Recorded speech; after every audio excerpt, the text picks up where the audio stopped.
even if someone does have body armor, they're gonna be feeling it. But more than likely, they'll be dead. Patriotism is dead. There's only rebels and tyrants now. Strange.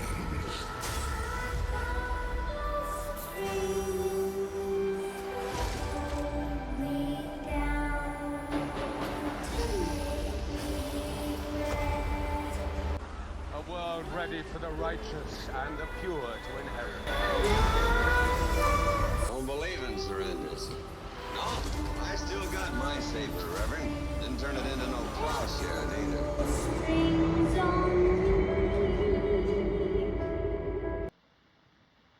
I'm taking over this territory. So I may not be able to afford a house in my lifetime. I mean, let's be honest here. By the time I do save up for one, the current housing market will be skyrocketing, and the price of the dollar as we know it will be worth shit. That plus interest. But one thing I can afford, I just save up a few checks, is a fucking gun. So this is, of course, to those of you who don't know, it's a boomer shooter. It's a 1911 service edition. It's nothing too fancy. It's just matte black. But what inspires me to buy the guns I do is they're usually inspired from movies. The M9 FS I have, or M92 FS I have, is Beretta M9. What inspired that was the Die Hard movies. I love those movies. And not only that, for those of you who don't know, there's a villain in Command and Conquer that he had a prop M9. And that's what inspired me to get that one. And what inspired me to get a Colt 45 1911 was there was this movie called Last Man Standing with Bruce Willis. Steven Seagal also, if he's in a movie, one of these will usually, more than likely, always make an appearance of some sort. So it's just a very cool gun. And it's just around classic Americana.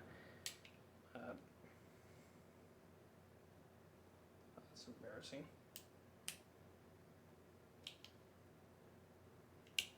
Ah, here we go. It's a new gun. Don't give me any shit. Okay. So yeah, one of these will always make an appearance in a Steven Seagal movie. Regardless of his politics, I still like him as a human being. I think he's a cool dude. And so what I meant was other people's opinion on Steven Seagal's politics.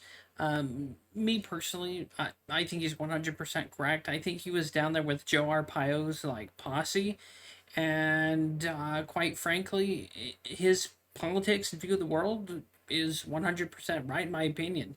Has he done some like shady shit?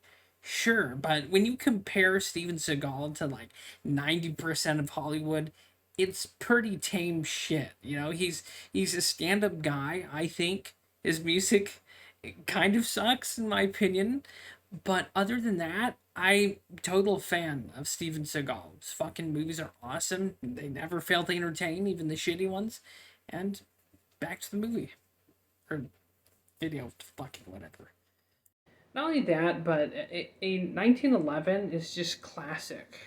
And even when you look at the history of the 1911, I think it's from the, yeah, when it was made 1911 through World War One, and you know all the Italian mobsters favored this over many different guns, and it's just a classic imperial Americana, and it's just the thing is class. And now that I have this. It's a little bit on a hefty side for a pistol, but you will not find a more comfortable gun in your hand than an M1911. This thing just, it feels right. that's gonna concern some people, but no. Usually, when you buy a gun, that's one thing to consider. Even if you are going to be buying a gun in the future or a pistol, it has to have it has to feel good in your hands. That's one of the top things. Well, that and it really depends on the shooter. Some people favor the 9 millimeters, where the magazines can hold 10 to 14 or 17 rounds. Some people favor more magazine capacity, or with 45, people will favor the stopping power of a 45 or 45 ACP. So really, tastes in guns are kind of like assholes. Everyone has a different. Everyone has a different. Yeah, that was a bad metaphor, because I was about to lead off with everyone has a different taste. Just everyone has a different style of gun that they enjoy. While though people complain about the it's overpowered or it's overkill, there's no such thing as overkill in the gun world. There's such a thing as overpenetration and underpowered, but really, what stops the target stops the target. Who cares? But yeah, let me show this up close. Basic matte black, but then again, it's a gun. It's not meant to have all kinds of bells and whistles and other dumb shit. But yeah, a Tisas 1911. I can't wait to try this thing out eventually at the range or to target shoot.